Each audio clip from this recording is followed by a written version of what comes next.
राहुल गांधी का अलग अपना मामला, ये वोट के लिए उन्होंने अपनी ये राजनीति तय किया है। अभी तक तो बाबा साहब की फ़ोटो लेके वो लोग नहीं चल रहे थे, अभी तक तो वो लोग काशीराम साहब की बात नहीं करते थे, अभी तक बहुजन समाज के नेता समाज की मुद्दों की बात नहीं करते थे। उनको लगा कि जब अब हमारा वोट खत्म हो रहा, हमारी सरकार नहीं बन रही है, तो जब तक बहुजन समाज या दलित समाज या ओबीसी समाज हमारे साथ नहीं आएगा तब तक हम लोग जो है सत्ता में नहीं आ पाएंगे। तो वो लोग आज अपने वोट की राजनीति के लिए आज बहुजन समाज की बात करने लगे, दलित समाज की बात करने लगे, सिर्फ वोट लेने के लिए। लेकिन जो असली मुद्दे हैं, जो सही मुद्दे हैं, वो बात नहीं करते हैं समाज के लिए जी। अभी कुछ दिन पहले उन्होंने राहुल गांधी से पूछ लिया, जो पार्टी के लोग, जो नेता लोग संविधान की कुछ कापियां, कुछ प्रतियां लेके घूम के वोट मांग रहे थे, उन्हें खुद नहीं पता है संविधान में कितने पेज हैं। अरे भाई, ये देखिए कि यार ये चुनाव है, चुनाव में बहुत जुमले होते रहते हैं, लेकिन ये सत्य बात है कि जब दलितों का वोट लेना हुआ तो बहुत सारी पार्टियां आईं, संविधान बचाने की बात की, संविधान खत्म होने वाला है, संविधान उधर होने वाला, संविधान जलाने वाला है, सब कुछ बहुत सारे प्रोपेगेंडा उड़ाया गया।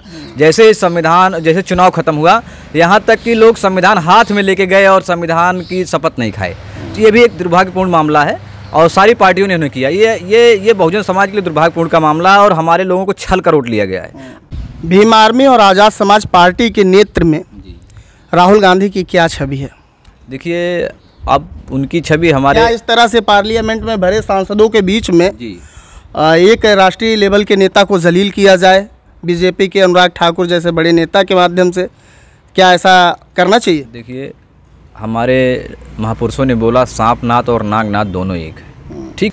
नमस्कार, आपने अभी हाल ही में ये पार्लियामेंट से एक बयान जारी होते सुना है, जिसमें भाषण देते हुए अनुराग ठाकुर ने यहाँ तक कह दिया राहुल गांधी को कि जिनकी जाति नहीं पता है वो गणना करवाने के लिए चले आए हैं। और उसी के बीच में ये जो बयान वायरल हुआ है आग की तरह, और वायरल होते ही कहीं ना कहीं लोगों का रिएक्शन का जो पारा है वो चढ़ के बोलने लगा है कि लोग कहने लगे हैं कि इस तरह से जाति को पूछने वाले अनुराग ठाकुर और बीजेपी की पार्टी के जो नेता हैं वो कौन होते हैं। हमारे साथ में है निखिल राव जी, जो भीम आर्मी के प्रदेश सचिव हैं। उनसे कुछ बातचीत करेंगे इसी मुद्दे पर। आपका बहुत बहुत स्वागत है हमारे चैनल पर। जी, बहुत बहुत शुक्रिया, आभार। भैया, एक बात पूछना चाहेंगे, अनुराग ठाकुर जो राहुल गांधी को कह दिए, एक बड़े चेहरा, राष्ट्रीय चेहरा, क्या ऐसा कहना चाहिए उनको? देखिए, ये संविधान की मर्यादा का जो है उल्लंघन है और जाति पूछना मुझे लगता है कि ये वो चीज़ें नहीं हैं। और अगर हमारे लोगों की बात देखी जाए तो अगर किसी भी व्यक्ति की जात तो पूछनी चाहिए। यहाँ पे सब लोग बराबर हैं, संविधान में सबको बराबर का अधिकार है और सबको बराबर का जो है मौका मिलना चाहिए। लेकिन जिस तरीके से ये बयानबाजी चल रही है, क्या है वो ये है, ये वो है, मतलब देवी देवताओं को लेकर भी और जाति को लेकर भी, ये दुर्भाग्यपूर्ण मामला है। और बीजेपी तो हमेशा एक दूसरे को जो है नीचा दिखाने का काम करती रहती है और बीजेपी हमेशा दलितों, शोषितों, पिछड़ों की बात ही नहीं करती है, उनके अधिकारों को ख़त्म करने की बात करती रहती है, हमेशा उनके अधिकारों का उल्लंघन करती रहती है या शोषण करती रहती है। अभी संविधान में हम लोगों ने जातिगत गणना की बात करने की बात हमारे नेता आदरणीय चंद्रशेखर आज़ाद जी ने लोकसभा में उठाने का काम किया। हम लोग लगातार संघर्ष में हैं कि हमारे समाज के या बहुजन समाज की जितनी भी जातियां हैं उनको जितनी भी उनकी जनसंख्या है, जनसंख्या के आधार पर उनको हिस्सेदारी मिले। और हिस्सेदारी तब मिलेगी जब हमारे समाज के लोग, जितना उनकी हिस्सेदारी है, जितना उनका प्रतिनिधित्व है, जब तक उनको प्रतिनिधित्व नहीं मिलेगा, चाहे वो सत्ता में हो, चाहे शासन में हो, चाहे नौकरियों में, चाहे प्राइवेट सेक्टर में, हर जगह पे भी हमारे लोगों को प्रतिनिधित्व मिलना चाहिए। लेकिन आज बीजेपी सरकार पूरी तरह से गूंगी बहरी बन के बैठी हुई है। जो योगी जी की और मोदी जी की सरकार, यूपी में तो योगी जी की सरकार है और केंद्र में मोदी जी की सरकार है, ये पूरी तरह से ये लोग तानाशाही पे हैं और हमारी पार्टी की तरफ से और हम खुद इसका उल्लंघन और पूरा पुरजोर विरोध करते हैं कि ये गलत बात है जी। अभी कुछ दिन पहले उन्होंने राहुल गांधी से पूछ लिया, जो पार्टी के लोग, जो नेता लोग संविधान की कुछ कापियां, कुछ प्रतियां लेके घूम के वोट मांग रहे थे, उन्हें खुद नहीं पता है संविधान में कितने पेज हैं। अरे भाई, ये देखिए कि यार ये चुनाव है, चुनाव में बहुत जुमले होते रहते हैं, लेकिन ये सत्य बात है कि जब दलितों का वोट लेना हुआ तो बहुत सारी पार्टियां आईं, संविधान बचाने की बात की, संविधान खत्म होने वाला है, संविधान उधर होने वाला, संविधान जलाने वाला है, सब कुछ बहुत सारे प्रोपेगेंडा उड़ाया गया। जैसे चुनाव खत्म हुआ, यहाँ तक कि लोग संविधान हाथ में लेके गए और संविधान की शपथ नहीं खाए। तो ये भी एक दुर्भाग्यपूर्ण मामला है और सारी पार्टियों ने उन्हें किया। ये बहुजन समाज के लिए दुर्भाग्यपूर्ण का मामला है और हमारे लोगों को छल कर वोट लिया गया है। अब हम लोग जागरूक करेंगे लोगों को, घर घर जाएंगे, गांव-गांव जाएंगे और जिन लोगों ने संविधान के विरोध में वोट लिया है या संविधान को दिखा के वोट लिया, उनकी भी आंखें खोलेंगी। अब हमारे समाज के लोग जग चुके हैं, अब आप हमारा गुमराह करके हमारा वोट नहीं ले पाएंगे। राहुल गांधी जो जातीय जनगणना की मांग कर रहे हैं और बहुत से बहुजन नेता हैं या फिर और भी नेता हैं जो सामाजिक स्तर के नेता हैं, समाजवादी विचारधारा के हैं, उनके मन में यही है कि जातीय जनगणना ज़रूरी है, होना भी चाहिए। क्या लगता है? देखिए, राहुल गांधी ही नहीं, बहुजन समाज के जितने भी नेता हैं, सारे लोगों ने जातीय जनगणना की मांग की है।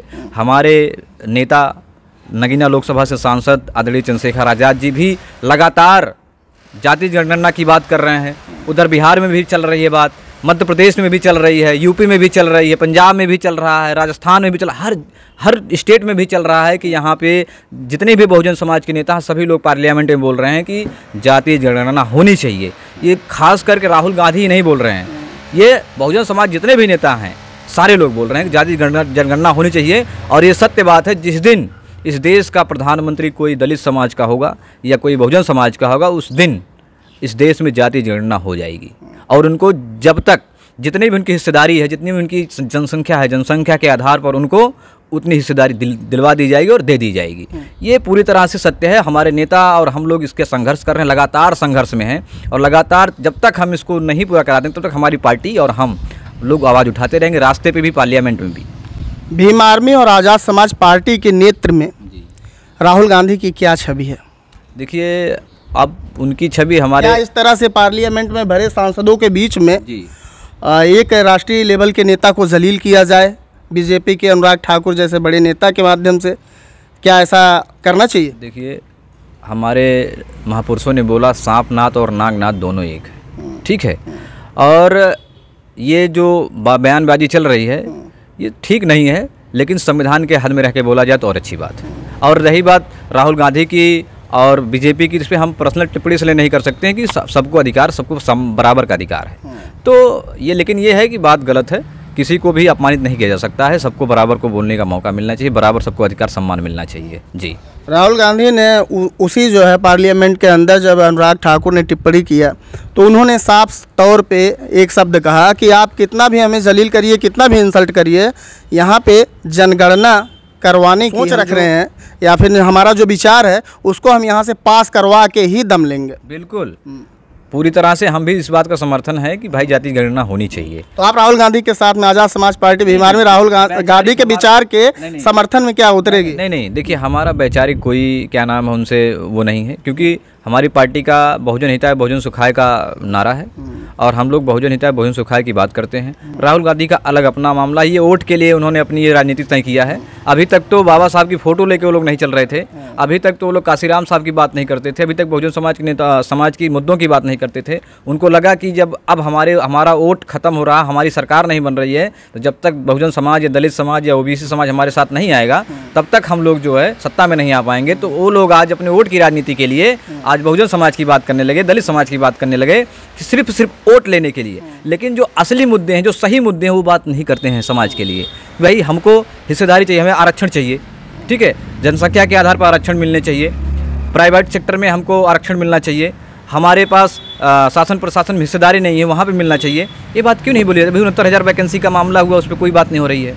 अभी पेट्रोल डीजल का मामला, उसमें कोई बात नहीं हो रही है। सिर्फ ये भड़काने की बात हो रही है और गुमराह करने की बात हो रही है कि हमारे समाज के लोगों का ऐसा है वैसा। ऐसा कुछ नहीं है।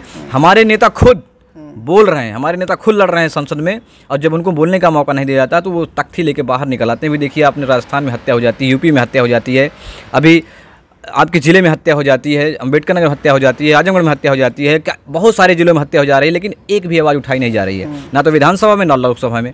हमारे नेता इकलौते नेता ऐसे हैं जो लगातार लोकसभा और विधानसभा में बोल रहे हैं। तो हमारी कोई उनसे वैचारिक ना तो मतभेद है, ना तो ऐसा कोई हुआ, लेकिन ये है कि हमारे लोगों का गुमराह किया जा रहा है, हमारे लोगों को वोट लेने के लिए ये पूरी तरह से षड्यंत्र किया जा रहा है। लेकिन हम लोग अब तैयार हैं। आज़ाद समाज पार्टी और भीम आर्मी के लोग जन जन तक जाएंगे, गांव-गांव तक जाएंगे और अपने लोगों को तैयार करेंगे, पूरे बहुजन समाज को तैयार करेंगे और अपने पार्टी को हम उस सत्ता पर बैठाएंगे, उस कुर्सी पर बैठाएंगे, अपने नेता को बैठाएंगे, ताकि जो बहुजन समाज है एक बार हुक्मरान बन सके। और हुक्मरान बन जाएगा जिस दिन हमारा बहुजन समाज, उस दिन उसको शासन में, प्रशासन में और हर जगह उनकी हिस्सेदारी होगी, चाहे वो मिनिस्टर होंगे, चाहे कैबिनेट मिनिस्टर होंगे, चाहे वो मंत्रालय होगा, चाहे वो प्रशासनिक व्यवस्था, हर जगह पे भी हमारे लोग होंगे, चाहे मीडिया, हर जगह हमारे लोग होंगे। राहुल गांधी अगर मान लीजिए ये जो जातीय जनगणना है इसके समर्थन में अगर वो मतलब पास करवाना चाहते हैं, आदेश पारित करवाना चाहते हैं या पास करवाना चाहते हैं, अगर वो कांग्रेस के सभी नेता या समाजवादी पार्टी के सभी नेता सड़क पे उतरते हैं, क्या भीम आर्मी आज़ाद समाज पार्टी उनके समर्थन में सड़क पे होगी? ये राष्ट्रीय नेतृत्व का फैसला है, ये हमारे राष्ट्रीय नेता का फैसला, हमारे राष्ट्रीय अध्यक्ष जी का फैसला है। जिस दिन जैसा उनका आदेश होगा, पूरे देश की भीम आर्मी उनके आदेशों का पालन करती है और जैसे उन्होंने जो कहेंगे वही किया जाएगा।